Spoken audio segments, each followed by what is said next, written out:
What is going on, everyone? Welcome into Big Time Football Talk. So the first thing I want to get to, the Lions got Chauncey Gardner-Johnson.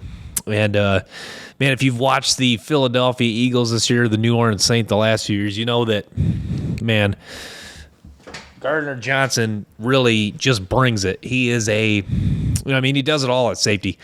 Nickelback, deep safety, can play in the box, almost a weak side linebacker. The dude is just a savage animal. And he's just going to bring, he's going to be a culture fit in Detroit. And this is a guy that's really just going to compete and get after it and really take on, really fit with the identity that Dan Campbell and Brad Holmes are bringing. So love the move, Lions getting Chauncey Gardner-Johnson. This is a guy that played for the Saints, was traded this year to the Eagles. 6 interceptions this past season, was a key part in the Eagles' run to the Super Bowl. I know they came up just short, but still a key piece nonetheless. So Gardner-Johnson comes in 1 year, $8 million.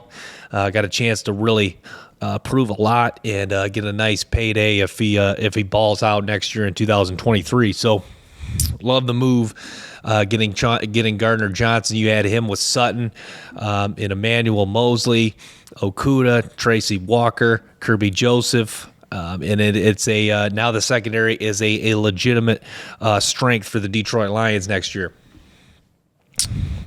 So yeah, I just wanted to get into that for the Lions. So next thing, I'll touch on this before I get to the defensive tackle rankings. Chris Sims released his quarterback rankings today. So he had 6 guys. Tie at number 5 was Will Levis, Dorian Thompson-Robinson. And then at 4, he had Anthony Richardson from Florida, 3, Hendon Hooker from Tennessee, 2, Bryce Young from Alabama, and then number 1, C.J. Stroud from Ohio State. I was a little surprised that he had Hendon Hooker number 3. I do like Hendon Hooker a lot, but I think he is limited as far as his mobility goes. I think Hooker is a good player. Most people, they said it was kind of a shocker, him that high, which I would agree. I'd say emphasis on a little bit of a shocker because I think most people have Hooker as like the 5th, 6th quarterback in this draft. Some people maybe 4. I had him as my number 5 quarterback, but I don't think 3. I don't really necessarily. I'm not really going to make a big disagreement about it. I think the ACL, could be a concern. I didn't really dive into what the extent of the damage was to the knee, but it's always a concern. An ACL injury, I know it's not as devastating as injury nowadays, but I thought that he would have Richardson maybe you could see as high as 2. He comes in at 4. I agree with him. I think that the floor is actually pretty higher than people think with Anthony Richardson. Sam Munson, a guy from Pro Football Focus, made that point as well. I think the floor is, fairly high for Anthony Richardson, just because he's such a gifted athlete. I mean, numbers are off the charts. He's in the 90 percentile for a lot of things. And, I think 3 categories on the athletic score, he was in the 99 percentile. So, I mean, this is a, legitimate athlete. So, yeah, I mean, Richardson, obviously the ceiling's very high. Is there, does he have maybe the highest bust potential? Sure, but there's a lot of traits to really like about Richardson. So Stroud, Chris Sims, C.J. Stroud is number 1. I think that was a little bit of a surprise. I thought he was going to have Bryce Young number 1. I was kind of spoiled for me the other day because I saw Chris Sims tweeted that he was going to have C.J. Stroud number 1 last week, but I thought he would really like Bryce Young the most, and he did like Bryce Young a lot, even though he came in at number 2. But compared C.J. Stroud, his accuracy and his quick decision making to Joe Burrow, which is very high praise. Obviously, Joe Burrow emerging now as one of the top quarterbacks, if not, arguably the top quarterback in the NFL. So, CJ Stroud, I like C.J. Stroud a lot. I think I gave him a couple of elite grades as far as, for some of his traits. I think, this is a guy that, for the most part, I mean, it's, 95% of the time, it's just pinpoint accuracy. I mean, hitting receivers in stride, it's, and I mean, his ability to, it's a nice fluid motion over the top. You can tell there's definitely put some work into it. So, I just wanted to touch on Chris Simm's quarterback rankings. So let's get to the defensive tackle rankings. Number 5 is Siaki Ika. I'm not sure if I'm saying that right. Out of Baylor. And, Ika is a big man. Former LSU Tiger, transferred to Baylor. Played at Baylor these past 2 seasons. And this is a guy that, he moves pretty well for, a 335-pound man. He does have some plays where he does, read the play pretty well and really flies off the ball. But for the most part, he's his quickness off the ball is not very good. When he does read it, though, he can get off the ball quick. And there's a lot of plays where he does cause a lot of disruption. Has the ability to really hold his ground pretty well. Pretty stout against the run, pretty solid tackler. I think that he's a guy that's going to play a true zero technique and line up over the center in the NFL. Ike is a guy that, I thought, I liked, I watched a couple games of his 21 tape. I thought in 22 he would kind of take that next step and get better. And his tape, actually in 22, really wasn't quite as good, even though it was pretty comparable. It's not like he, took like a giant step back. But, this is a guy that I think, is probably going to go, 3rd round, 4th round. I think he could be a starter in the NFL, but I think teams know what you're getting with him. This is just going to be a guy, a big run stuffer. It's not really a guy that's going to accelerate and get after quarterbacks, but, he will have some flashes when he reads the play, and he will have some times where he really disrupts, run plays and, drives an offensive lineman back or holds the ground enough where teammates can come in and make a tackle for loss. I think that's really going to be, what Ika's identity is in the National Football League, which is not a bad one to have. I mean, I don't really mean that as disrespect, that he doesn't have a high upside. You love a guy like this that can just plug that middle of the defense, even if he's not rushing the passer, just closing down, that A gap, 80, 90% of the game, or 80, 90% of the time when he's getting snaps. Obviously, this is a guy that's probably going to play limited amount of snaps at 335 pounds. But, his ability to just close gaps for, the snaps he gets in, that's going to be critical. So the next guy is Mazi Smith out of Michigan. Mazi Smith is a guy that I watched a lot of tape being a Michigan fan, and it's a guy that really emerged this year. Didn't play as much last year. Came in on Bruce Feldman's freak list. It's a guy that does 34 reps at 225. And why I touch on that is that it's very apparent in his game. He does have some upper body strength, powerful hands. Doesn't really get off the ball necessarily as well as I want to. It's a guy kind of like Ika, who doesn't really necessarily rush the passer super well. But, I mean, Mazi Smith is a guy like Ika. He's going to be able to plug some holes. He's going to be stout against the run. He's a big body, powerful hands. When he's left one-on-one, he should be able to win a lot. When he does get double-teamed, that's when he can get driven back a tad, even though he does hold his ground pretty well, like Ika. But, Mazi Smith, not just being a Michigan fan, he's a guy that I think, like Ika, will be a solid starter. I think this is a guy that's going to go 3rd. Maybe could go early, late 2nd, early 3rd. I think he could be a starter next year in the NFL. I think will be a eventual starter, but I do like Mazi Smith's game. I think he's a rock solid football player. Played well in the Ohio State game, and he did show up in big games for the most part at Michigan, even though at times his play wasn't, not that he was taking plays off, at times he wasn't as dominant as you kind of wanted him to be. But Mazi Smith, a good football player, and I think definitely deserving of the number, a top defensive tackle in this draft. Number 3 is Bryan Bresee.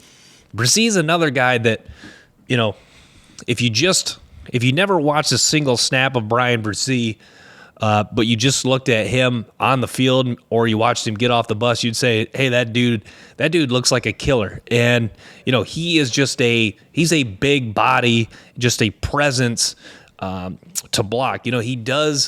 He isn't as dominant as you would think. I watched him back in high school, and he was manhandling high school kids that were a lot smaller than him. And don't get me wrong, when he's left one-on-one, kind of like Smith and Ika, he can dominate a guy one-on-one. But, when he gets double-teamed, and there is times he doesn't really hold his ground as much as you want him to, actually does rush the passer, pretty solid at rushing the passer. In the North Carolina game, they kind of put him in like a 4 or 5 technique, and he was able to beat the North Carolina offensive tackle and get after the quarterback. This is a guy that moves pretty well for a guy that's over 300 pounds, ran 4.93.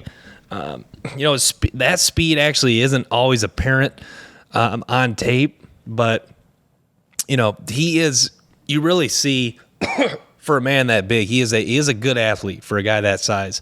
I will give him that.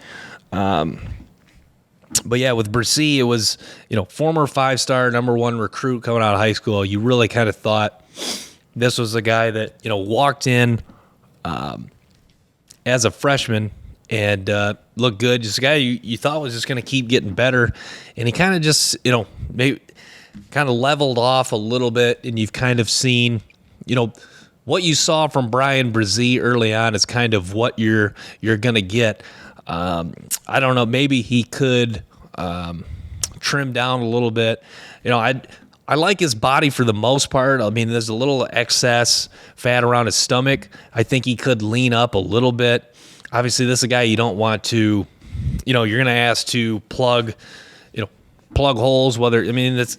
He can play the 0 through 3 technique, even the 4 technique.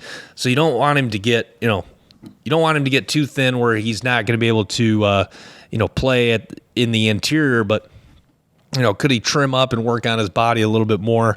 I think that's fair to say. So Bryan Bresee comes in at number 3, former number 1 overall recruit out of high school.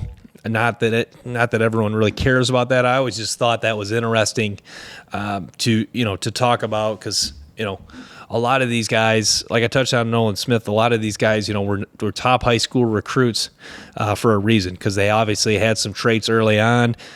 They showed a lot of flashes even at a young age that were, that people were getting excited about.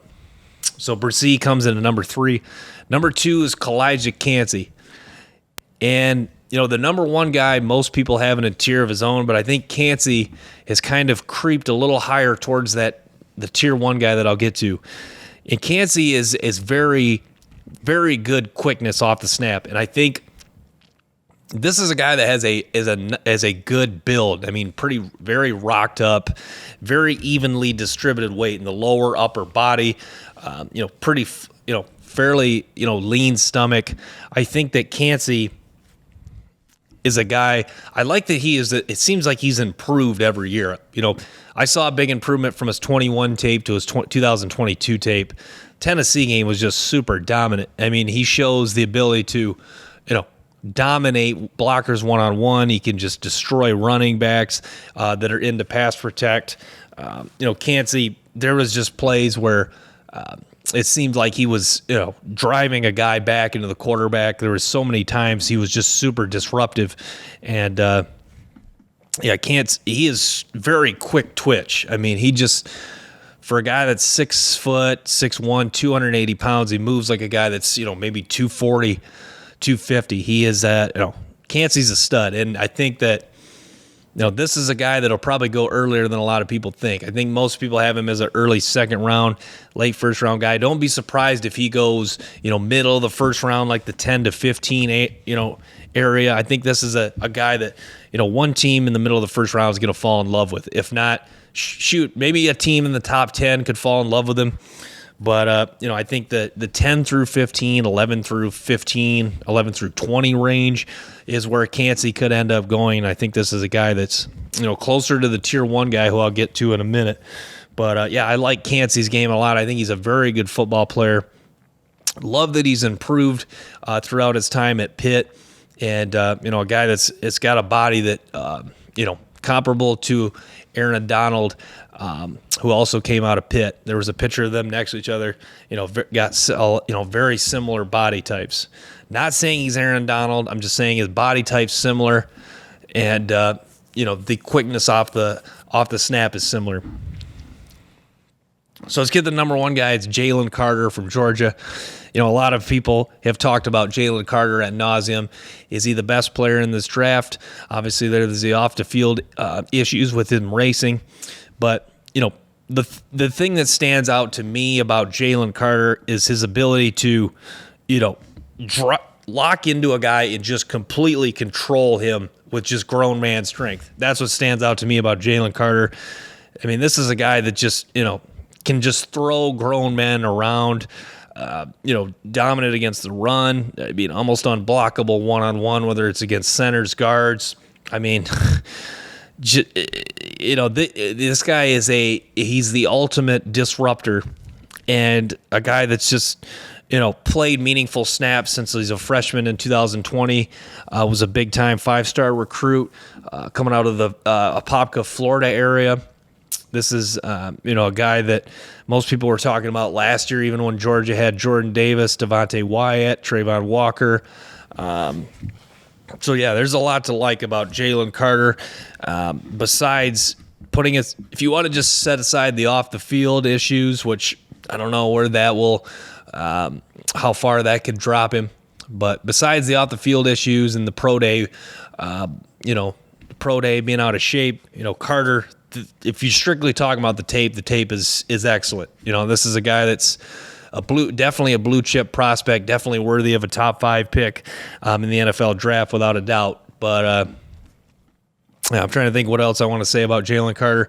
I mean, a guy like Bresee that can play 0 through 5 technique, 0 through 4 technique, wherever you want to move him around, 0 tech into 3-4, 3 tech in the 3-4, 2 tech in the 4-3. I mean, you get my point here about the versatility of Jalen Carter. But little out of shape in the Ohio State game, that was a concern. But did have some plays where he looked very dominant, and when he was double teamed, was able to fight off, multiple guys. This is a guy that, what was I going to say? This is a guy that, he does, I don't think his competitiveness was maybe as great as I want it to be, but I think he's just so confident in his abilities that he doesn't really need to, he can save some energy for the next play just because he's that much dominant. He just, exerting all energy on, 1 or 2 plays when he doesn't, like on a play, he doesn't need to track down a ball carrier from behind because, Georgia's got a couple of guys there and he's confident they're going to make the tackle. He doesn't really need to, recklessly run all over the place. Maybe he can conserve some energy for the next play and be disruptive. So I just wanted to touch into that. That's my top 5 defensive tackles with my reaction to Chauncey Gardner-Johnson and the Lions, and then Chris Simm's quarterback draft rankings. Thanks for tuning in this episode of Big Time Football Talk. Make sure to stay tuned for more episodes and clips from the show. Till next time, peace.